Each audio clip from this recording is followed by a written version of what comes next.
Estamos, de facto, aqui perante três questões diferentes, ainda que todas elas inseridas no mesmo princípio. E queria notar que nós, naquilo que diz respeito,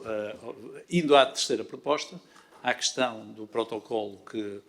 com as juntas de freguesia, no fundo daquilo que é um orçamento colaborativo, a Câmara Municipal do Porto chegou a acordo com as juntas de freguesia e está a cumprir aquilo que estipulou. Devo dizer, aliás, que os projetos que foram apresentados pelas 7 juntas de freguesia são projetos, a nosso ver, extremamente interessantes e que qualificam socialmente a cidade e não só. E já em conversa com os senhores presidentes de junta, já anunciei que no município do Porto pretende fazer um reforço de verbas em 50% no próximo orçamento. Essa sim correu bem, está feito e foi uma forma simples, ou seja, nós passamos uma competência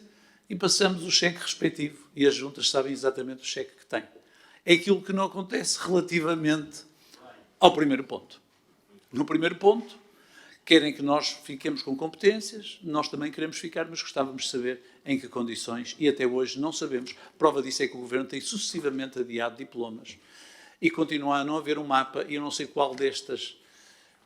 que é que está até agora executado, não sei, com os municípios que aceitaram, julgo que não está nada aceito. E para cobrir tudo aquilo que eu estou a dizer, a posição da área metropolitana em que os presidentes foram unânimes nesta matéria, julgo eu, acho que ninguém votou contra, é uma das matérias que nos deve a nós todos fazer pensar, até porque sabem de que partidos são a maioria dos presidentes,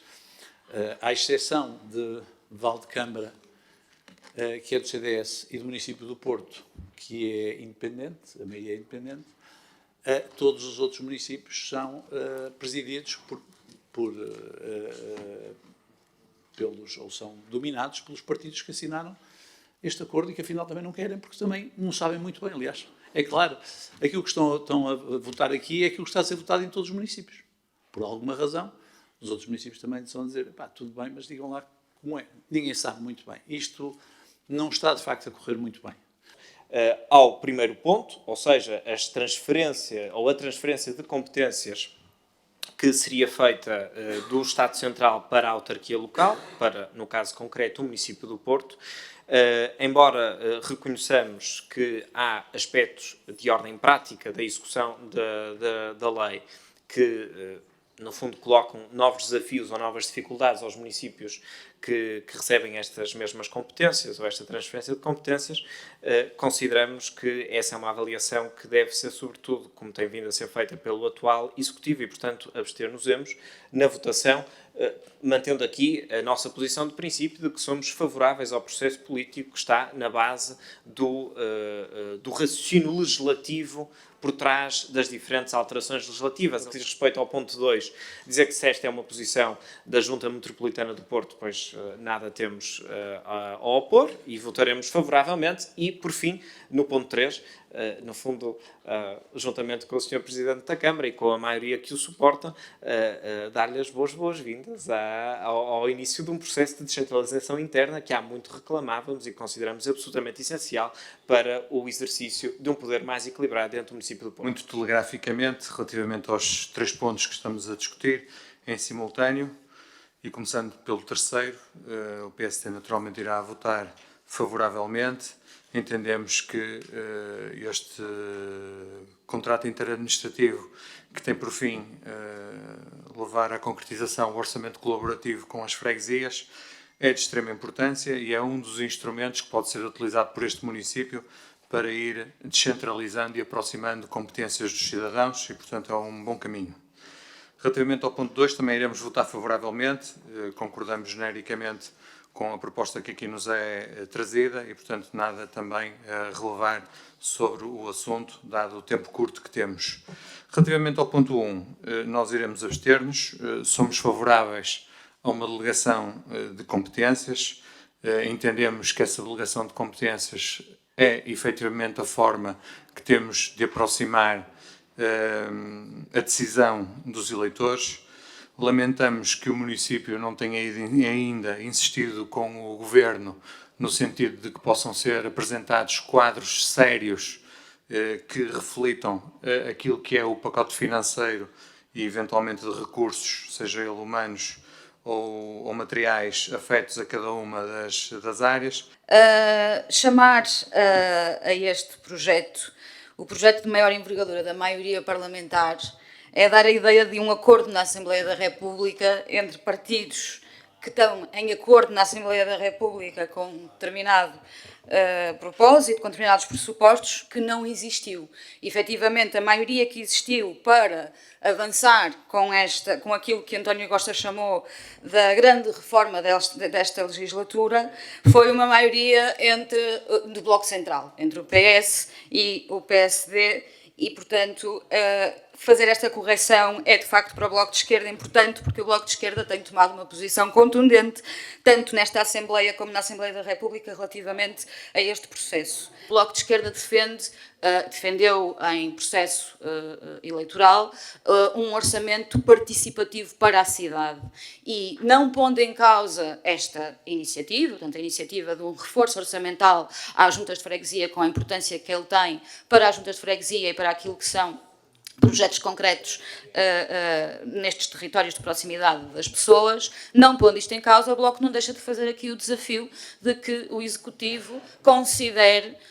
a realização de um orçamento participativo enquanto tal na cidade, que permita democraticamente um envolvimento a partir de um sentido de pertença, com a apropriação das pessoas para uma dimensão daquilo que é a gestão orçamental para a cidade e que pode ir ao encontro de necessidades concretas para a vida das pessoas. Obrigada. A Câmara deve aumentar as verbas para as freguesias. Não sei se é igual para todas, porque elas são situações diferentes, com diferentes territórios, com diferentes números de população, mas, enfim, deve aumentar as verbas para as freguesias. Pode até aumentar algumas competências, desde que haja acordo e desde que vá sempre o cheque a acompanhar essas competências, mas não pode impor regras, não pode dizer o dinheiro deve ser gasto assim, o juro tem que ser formado desta maneira ou daquela. E, portanto, nós na altura abstivemos-nos e hoje votaremos da mesma maneira. Até em coerência com o que fizemos relativamente ao orçamento para 2019, em relação ao qual, como se recorda, nos abstivemos. Portanto, nós pensamos que a Câmara deve continuar a mandar reforço de verbas para as freguesias, mas são as freguesias, com os seus órgãos eleitos, com a Assembleia de Freguesia, com a Junta, que devem decidir como é que o dinheiro deve ser gasto e onde deve ser gasto. Muito obrigado. Pareceu-nos a nós, e pareceu também a todos os presidentes de Junta, que esta é uma forma interessante de capacitação das juntas para projetos, que são projetos muito próximos dos cidadãos e que queriam ouvir, e todas ouviram da sua forma distinta os cidadãos. E nós não estivemos a dizer o que é que elas iam fazer. Aliás, os projetos são tão diferentes, são tão dispares, cada freguesia escolheu coisas tão diferentes como prioridade, que se demonstra que aqui não houve nenhuma coisa da nossa parte. Eu não vou ler, porque senão dava muito trabalho a ler, mas desde que o Bonfim, entre outros, tem uma lavandaria comunitária e há outras que têm uma requalificação de uma sede, ou outras têm um centro social, ou outros têm uma viatura elétrica, compreenderão que não houve aqui nenhum dirigismo. Muito rapidamente, não vamos novamente expor os motivos pelos quais acompanhamos o Executivo Municipal no ponto número 1. Tanto no ponto 1 como no ponto 2, entendemos que quer a Câmara Municipal, quer a área metropolitana do Porto, nesta fase de transição para aquilo que vai ser a efetiva descentralização de competências, devem ter uma atitude também proativa de identificação daquilo que são as necessidades reais, porque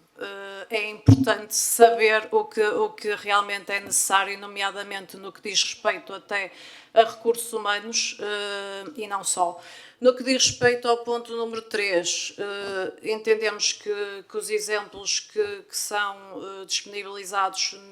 nos documentos dos projetos que, entretanto, serão assumidos nas respectivas juntas de freguesia, representam, de facto, necessidades das populações, necessidades dos portuenses, e, nesse sentido, iremos, obviamente, acompanhar também o ponto 3.